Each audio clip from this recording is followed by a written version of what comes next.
Hi everyone, आप सभी को फिर से स्वागत है मेरे इस चैनल में। आज मैं एक ब्रेव हीरो के बारे में बताने जा रही हूँ जिनका नाम है लचित बरफुकन। तो लचित बरफुकन जो थे वो असम के निवासी थे। जैसे कि आप पहला लाइन में देख सकते हो, वो कब बॉर्न हुए हैं। Wait, you can see here he was born in 1622 and he died in the year 1672। सो उनका नाम लचित बरफुकन, बाद में वो हम सब पहचानते हैं लचित बरफुकन के नाम से, बट उनका नाम जो है लचित देका। आप यहाँ पे देख सकते हो, can see here Lachit Deka. So he was a general of the Ahom kingdom.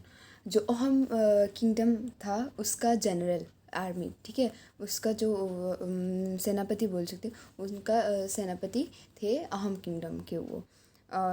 He was born in Charaidhu on 24 November and was the son of Momai Tamuli Borborua, a senior chief executive officer in the Ahom Kingdom। तो वो क्या है, वो जन्म हुए थे चराइदियो में 24 नवंबर 1622 को, और वो किसके बेटे थे? मोमाई तामुली बोरबोरुआ के बेटे थे, जो सीनियर चीफ एग्जीक्यूटिव ऑफिसर थे अहोम किंगडम के, ठीक है। और उनकी मदर के नाम है कुंती मोरान, ठीक है। फिर नेक्स्ट है कि he served as a Hastidhara Tamuli Ghora Barua and दलक्षरी Barua. तो वो अलग अलग पोस्ट पे उन्होंने काम भी किया था as a starting of his career, ठीक है। He was in charge of the elephant, then he was in charge of the horse. In that way, he also he served many posts. He served like Dolakshora Borwa, and there was another post also. So I didn't write here. So next, in 1667, Sagardev Chakradhwaj Singha appointed him as the Borfukan, the commander-in-chief or Senapati, due to his skill. अब क्या हुआ, 1660 उन्होंने छोटे छोटे post पर उन्होंने सर्व किया, but वो बहुत ही अपनी स्किल्स में वो बहुत ज़्यादा माहिर थे और बहुत अच्छे थे हर एक क्षेत्र में। तो उनको क्या किया गया, जो 1667 में जब वहाँ तब के जब किंग थे जो सागरदेव चक्रध्वज सिन्हा थे, उन्होंने क्या किया, उनको बोरफुकन की वो आसाम में कमांडर इन चीफ को बोरफुकन बोला जाता है। तो उस पोस्ट में उनको वो कर लिया, अपॉइंट कर लिया था, क्योंकि उसका वो बहुत अपने स्किल्स में बहुत ही अच्छे थे, ठीक है। इसलिए Lachit fought in the battle of Saraighat 1671 and stood victorious. और सबसे महत्वपूर्ण ये है कि हम उनको क्यों याद करते हैं। It's because of he fought in the battle of Sharai Ghat and he stood victorious। वो मुग़ल के अगेंस्ट लड़े और जीते भी, तो that's why we call him hero। तो next point is the NDA in Pune awards the Lachit Borphukan gold medal to the best cadet every year. अब वो NDA का फुल फॉर्म है नेशनल डिफेंस एकेडमी, जो देहरादून वहाँ पे जो नेशनल डिफेंस एकेडमी है, वहाँ पे क्या होता है, हर साल जो बहुत सारे स्टूडेंट्स NCC के वो होते हैं ना, आपने देखा होगा।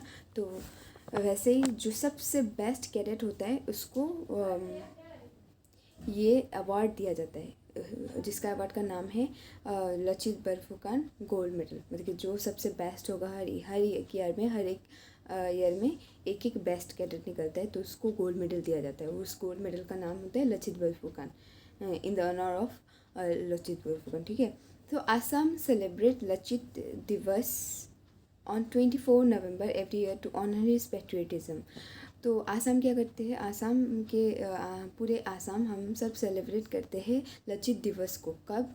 24 नवंबर को हर साल, उनके देशभक्ति के लिए, वो जो अपने देश के लिए उन्होंने इतना बड़ा मतलब कि वो लड़े, ठीक है। वो अपने उनके पेट्रियटिज्म के लिए हम उनको याद करते हैं, ठीक है, हम उनको सेलिब्रेट करते हैं। अब मैं बेसिकली जो बैटल ऑफ सरायघाट हुआ था वो कैसे हुआ था उसका एक छोटा सा स्टोरी मैं बताने जा रही हूँ। मैंने इसको एक स्टोरी फॉर्म में लिख लिया है। हाँ, इन 1662 द, आप देख सकते हैं यहाँ पे मैंने लिखा है, यहाँ पे you can see here story. हाँ, या ओके। इन 1662 जो द मुग़ल अंडर मीर जुमला इन्वेडेड आसाम। तो जब 1662 में जब मुग़ल एम्पायर जो किसके अंडर में था, मीर जुमला के अंडर में था, तब उन्होंने अटैक कर दिया था आसाम को, ठीक है। तो फिर क्या हुआ, उसके बाद किंग चक्रध्वज सिंह ने लचित को, जैसे कि आपको मैंने बोला था कि लचित को as a commander in chief बना दिया गया था, तो किंग ने क्या किया, उनको सौंप दिया। उनको बोला कि ask Lachit to lead the army and free Guwahati. उन्होंने बोला कि लचित को आर्मी को लीड करने के लिए, like to be a leader of them, and उनको बताना है कि कैसे करना है, कैसे सब कुछ, वो टू लीड द आर्मी और गुवाहाटी को फ्री करे, क्योंकि उन्होंने अटैक कर दिया था और वो गुवाहाटी को कब्ज़ा कर ले रहे थे, ठीक है, इसके लिए ये। फिर क्या हुआ, इन 1667 Lachit successfully took back Guwahati from the Mughals. तो क्या हुआ, 1667 में उन्होंने फाइनली, मतलब कि मुग़ल से लड़ के उन्होंने गुवाहाटी को मुग़ल से फिर से वापस ले लिया, ठीक है। अब क्या हुआ, मुगल्स तो वहाँ पे चुप नहीं रहे थे। मुगल्स के बहुत बड़े आर्मी थे तब के टाइम में, ठीक है। तो the Mughals sent much bigger force under Ram Singh in 1669। अब क्या हुआ, जब मुगल अंडर राम सिंह के अंडर थे मुग़ल, तब क्या किया, उन्होंने एक बड़ा आर्मी को सेंड किया था, भेजा था। कहाँ पे भेजा था, आसाम में। कब भेजा था, 1669 में, ठीक है। और जब राम सिंह ने जब बड़ा आर्मी को भेजा था, तभी ये हमारा जो फेमस बैटल ऑफ सरायघाट वो हुआ था, ठीक है। This led to the famous battle of Saraighat 1671 on the Brahmaputra river. कहाँ पे हुआ था, ब्रह्मपुत्र रिवर का वहाँ पे हुआ था, ठीक है। Even though he was very sick and the अहम सोल्जर्स वर स्कैर्ड। अब क्या हुआ था, पहले तो वो गुवाहाटी को ले लिए थे ना, उनसे सक्सेसफुली वो फ्री कर पाए गुवाहाटी को। बट क्या हुआ था, बट बाद में जब 1669 को बहुत सारा आर्मी को वो राम सिंह ने भेजा था, तब राम सिंह ने वो किया था, तब ये सबको देख के ना जो आसाम के जो सोल्जर्स थे वो डर गए थे, ठीक है। क्योंकि काफ़ी बड़े आर्मी थे, ठीक है, उनके फौज बहुत वो था, स्ट्रॉन्ग था। तो और ऊपर से क्या था, लचित बोरफुकन वो बीमार भी थे, ठीक है, वो बीमार भी थे। क्योंकि आपको थोड़े बाद में पता चलेगा कि उनके ये जो बैटल ऑफ सरायघाट जैसे कि 1671 को हुआ था, और वो उनके देहांत हो गया था 1672 ड्यू टू हिज इलनेस। इसी के कारण वो काफ़ी सीख थे, तभी वो सीख थे। और असम सोल्जर्स, जो आसाम के जो फौज थे, वो भी डरे हुए थे कि कैसे वो सामना करे इतने बड़े आर्मी से, मुग़ल आर्मी से, ठीक है। Lachit himself got on a boat, encouraged them, saying he would fight alone if needed. His courage inspired the army and they defeated the powerful Mughal force. अब क्या हुआ, लचित खुद मतलब कि चले गए बोट लेके, हाँ, और उन्होंने बाकी सबको भी एनकरेज किया कि चलो चलो वो करना है, उनको हराना है, ऐसा करके, ठीक है। और उन्होंने ये भी बोला कि अगर कोई नहीं जाता है तो फ़र्क नहीं पड़ता, वो खुद ही चले जाएंगे, ठीक है। और इसके कारण उनका ये साहस देख के सब जो आर्मी थे वो भी बहुत ही इंस्पायर हो गए, और उन्होंने क्या किया, उन्होंने डिफीट कर दिया मुग़ल फोर्स को। ऐसा होता है ना कभी कभी, यू नो, मैंने कहीं पे सुना है सबसे बड़ा पावर होता है विल पावर, इच्छा शक्ति जिसे हम कहते हैं। तो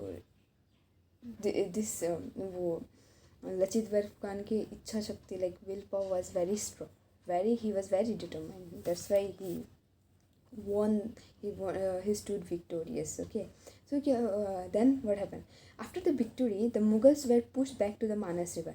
फिर क्या हुआ? जब मुगल आसाम जीत गए थे, तब मुगल्स को धकेल दिया गया मानस रिवर के वहाँ पर, ठीक है, उनको मतलब कि then Lachit did not allow his man to attack the retreating army. देखो आप उनका मतलब कि he was a very, as a person also he was a very good man. Like look, उन्होंने क्या किया, उनके जो मैन थे, उनके जो आर्मी थे, उनको अटैक उन्होंने अलाउ नहीं किया अटैक करने के लिए. जो मतलब कि हार मान गए, जब मुग़ल के आर्मी ने हार मान चुके थे ना, उन्होंने अपना आर्मी को बैक कर लिया था, तब जैसे कि लचित बरफुकन के जितने भी आर्मी थे, ठीक है, वो तो अटैक कर सकते थे, पर लचित बरफुकन ने उन्होंने क्या किया, उन्होंने अलाउ नहीं किया ये चीज़ को, ठीक है. तो आप देख सकते हो कि मतलब कि from my point of view if I से, तो उनका ये शायद ये था कि वो ऑलरेडी हार मान चुके, हाँ, तो क्यों उनको बेकार में मतलब कि वो करना, अटैक करना. तो you can see his personality, और उनका वो कितने काइंड थे, अच्छे थे, ये आप देख सकते हो यहाँ पे, ठीक है. तो unfortunately he died the next year in 1672 due to illness. जैसे कि मैंने पहले बताया था, 1672 में उनका देहांत हो गया था, क्योंकि वो बीमारी से, इट्स नॉट कि कुछ हो गया था उनको, वो बीमारी से उनका वो हो गया था, he died. His tomb, tomb मतलब कि जहाँ पे उनको ये दफनाया जलाया जाता है ना, वो जिस जगह पे, वहाँ पे एक पत्थर का जो ये बनाया जाता है ना, उसको टॉम्ब बोला जाता है. अपने ग्रेवयार्ड में देखा होगा, लाइक क्रिश्चियंस लोग जो वो करते हैं, उसको टॉम्ब कहा जाता है, जिस पे लिखा होता है ना, उसको टॉम्ब कहा जाता है. तो उनका जो टॉम्ब है, लचित मैदम नाम है, MAIDAAM. I think you won't understand my hand writing, sorry for the bad hand writing के. वो लचित मैदान कहाँ है, लचित मैदान कहाँ है, वो जोरहाट में है, आसाम के जोरहाट में, ठीक है. Lachit Borphukan is remember as a hero of Assam who showed bravery, duty and leadership. तो लचित बोरफुकन को हम कैसे याद करते हैं, एज ए हीरो की तरह याद करते हैं, आसाम के हीरो की तरह, जिसने अपना साहस, अपना धर्म, ड्यूटी क्या होता है, as a general, as a army, जब तक जान ना जाए तब तक आप लड़ाई करते रहो. So he showed his duty and his leadership. वो ग्रेट लीडर थे, इसलिए तो उनके आर्मी ने इतने बड़े मुग़ल के जो फौज थे उनको हरा पाए. एंड यहीं पे होता है हमारा ये आज का वीडियो ख़त्म. Thank you so much for watching till up to here, अगर आप देख रहे हो तो. And please like, share and subscribe my channel, and do share my video. Thank you. Tata.